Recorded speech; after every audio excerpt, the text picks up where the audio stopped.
প্রকৃতিতে survival for the fittest, যারা টিকে থাকতে পারে তাদেরই আসলে সবাই স্যালুট করে। এখন বাংলাদেশে জোয়ার চলছে, নির্বাচনের জোয়ার। সেই নির্বাচনের জোয়ার মানুষ ঊর্ধ্বগামী হবে। আওয়ামী লীগের ছাড়া নির্বাচন, এটা প্রশ্নবুদ্ধ নির্বাচন হবে এবং এটা থেকে যাবে। তারেক রহমান সাহেব আসার পরে যদি প্রশাসন তার কাছে না যেত বা লোকজন তার সঙ্গে দেখা করতে না যেত, এটা হতো অস্বাভাবিক এবং মনে হতো আমরা পাগল হয়ে গেছি। এর কারণ হলো, আমরা বলি লেভেল প্লেয়িং ফিল্ড, খেলার মাঠটা সমতল। কোথাও কখনো খেলার মাঠ বা যুদ্ধের মাঠ সমতল থাকে না, এটা একটা ধারণা করা হয়। কৌশলগতভাবে যে যার মতো করে মাঠটিকে গুছিয়ে নেয় এবং সেখানে যেটা হয়, আপনি দেখেন প্রকৃতিতে দেখেন কোনো ফসলি জমি, নদী, নালা, পাহাড়, পর্বত কোথাও সমতল নেই। তো এই যে আমাদের যে ভূমির ল্যান্ডস্কেপিং আছে বা সমুদ্রের ল্যান্ডস্কেপিং আছে, সেখানে নিচু জায়গায় যখন অধোগামী হয়, ভাটার টান আসে, তখন মানুষ নিচে আসে, পালানোর জন্য হয়।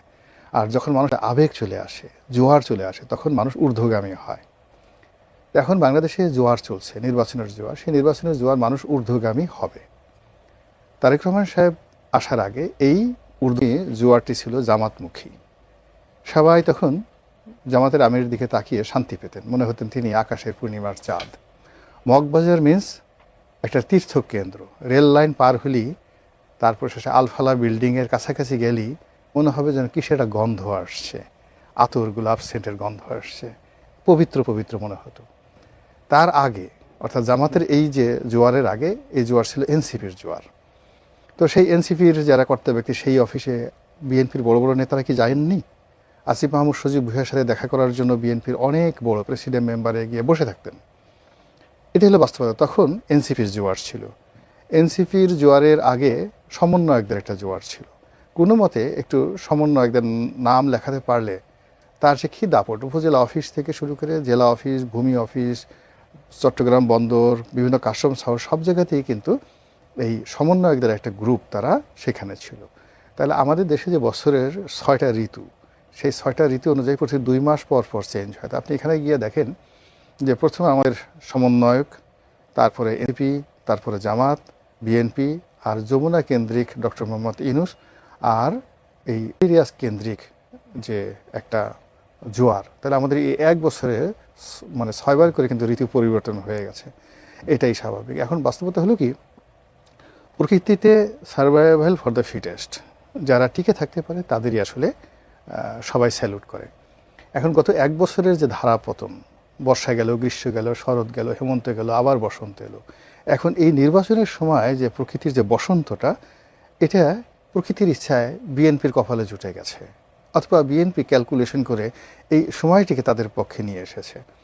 এখন তারেক রহমান সাহেব আসছে। আমরা যারা বাংলাদেশের টকশো করি, আমি আরও 2-3 মাস আগেও বলেছি যে তারেক রহমান সাহেব যখন আসবেন, তখন বাংলাদেশ অস্থির হয়ে যাবে। কোনো মানুষ যমুনার গুরুত্ব থাকবে না, জামাতের খোঁজ খবর থাকবে না, সব কিছু তারেক রহমান কেন্দ্রিক হয়ে যাবে।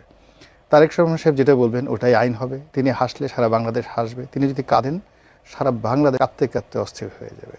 সারা টেলিভিশনের যত সাংবাদিকরা রয়েছেন তার কর্মকাণ্ড মনিটর করবে এবং সমস্ত টেলিভিশন ক্যামেরাগুলো দিন রাত 24 ঘন্টা আয়দার শাহর সামনে এবং যাকে বলা হয় তার কর্মক্ষেত্র, যেটা চেয়ারপারসনের অফিস, সেখানে থাকবে। এবং সেই ঘটনাই কিন্তু এখন ঘটছে।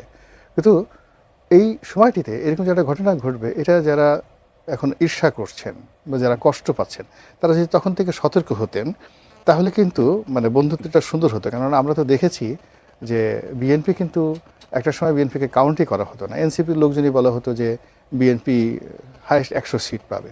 পরে আবার তারা রাগ হয়ে বললো যে না, 100 সিট না, বড় জোর 40-50টা সিট পাবে। তো বিএনপি কিন্তু ভয় পেয়ে গেছিল। ভয় পেয়ে তখন এনসিপির সাথে বন্ধুত্ব করার চেষ্টা করেছে, জামাতের সঙ্গে বন্ধুত্ব করার চেষ্টা করেছে।